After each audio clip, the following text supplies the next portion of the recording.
Lilian, tú viviste, o sea, digamos, tu niñez fue en la década de los 60, que Sí, está marcada, o al menos muy marcada por música que venía en idioma inglés, por el rock, por en la época de los Beatles, qué sé yo. ¿Qué fue esa época para ti? Porque a pesar de que había como esa influencia, me estás hablando de que ustedes tenían un abanico musical diferente. sí. Eso por lo menos, mira, no, como te digo, no es que tenga influencia del rock ni nada de eso. Más era como decir la salsa y eso, por la influencia de mi mamá y mi papá. Pues. Ya. Y tú sabes que yo mi niñez la pasé en Barlovento, y mi adolescencia en Barlovento. Nosotros no teníamos ni picón, ni tocadico, ni nada de eso, después de unos años más adelante. La música la hacía la gente en su casa. En su casa. Y mi papá, como te digo, siempre nos llevó por la cultura tradicional venezolana. Siempre. La parranda, la folía, sobre todo los aguinaldos, que se daban mucho en mi pueblo. Que no había sitios que no nos llevaban. Pero el 24 de junio, olvídalo. Los 11 hijos de mi papá en un carro de Tacarigua a Curiepe. Todos. Todos, 11. Estamos 11. Imagínate tú. Entonces, después, bueno, si a mi papá por su nivel deportivo conoce al viejo Teo Capriles, Claro. que es el papá de los Querales. Que lo que era. Mi papá era dirigente deportivo. Y entonces cuando cuando Solo Pueblo dice que necesitaban hacer el trabajo, como decir, musical de los pueblos, él le dijo a Jesús, yo tengo un amigo en Barlovento y lleva a un Solo Pueblo a mi casa, pero te cuento, o sea, era en la época de vacaciones. La casa de nosotros se quedaba sola porque como mi mamá era de la pastora, nos traía la pastora, la casa que se quedaba sola, y en la casa de nosotros de Tacarigua era donde se quedaba un Solo Pueblo. O sea, Eso eso fue un privilegio de la historia. un privilegio de la historia que mucha gente no sabe, lo sabe Jesús, lo sabe Ismael, y yo lo repito a cada rato. Claro. Mira, Lilian, me hablas del lado de tu papá y de tu mamá, pero te acercaste a la música tradicional a pesar de que tenía estas influencias familiares. Hay una cantante de ópera en tu familia.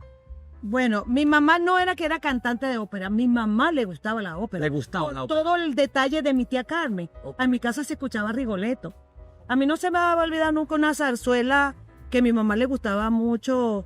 Uy, ¿cómo es que se me olvida? Era más la zarzuela, mi mamá. Además, mi mamá y mis tías, mi mamá, como decir, era trabajadora social del hospital de niños. Ok. Mi tía Carmen era la enfermera del hospital de niños.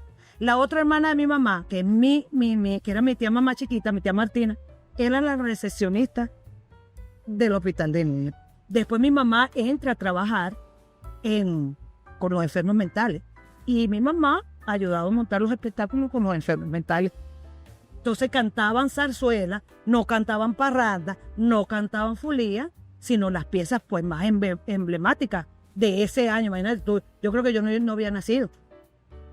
Mi mamá le gustaba mucho todo eso. La zarzuela, mi mamá cantaba muy bonito. Mi papá cantaba, pero no ¿Tocaba un instrumento tu papá? ninguno de ellos. Uno de los Mi papá bailaba muy bien. bailaba. Claro. Y mi mamá baila. Pero es que aprendimos a bailar mi tía Carmen nos ponía a bailar todo. Todo. Damirón, yo escucho Damirón y es cerrar los ojos y escuchar a mi tía. Nosotros bailando Damirón en La Pastora.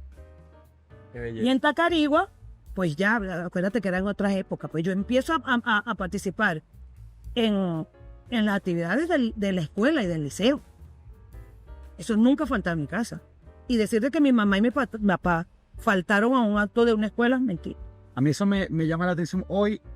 Justamente hoy que estamos haciendo esta entrevista, fui a la escuela de mis chamas, tenían una actividad sobre, creo que el nombre del proyecto era Venezuela, mi país, y me dio tanta emoción ver unas niñas haciendo una representación con un tema de Lilia Vera. Sí. Yo digo, porque recuerdo que de chamo, bueno, eran las canciones que las maestras procuraban con el nivel de conocimiento que tuviesen, pero había un acercamiento a esa música Siempre. en la escuela. Sí. En la escuela. Siempre lo hubo porque, imagínate, Que todavía lo hay.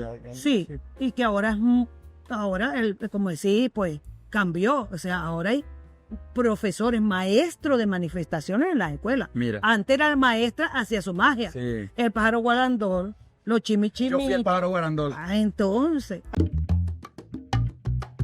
laiguana.tv. La verdad hecha tendencia.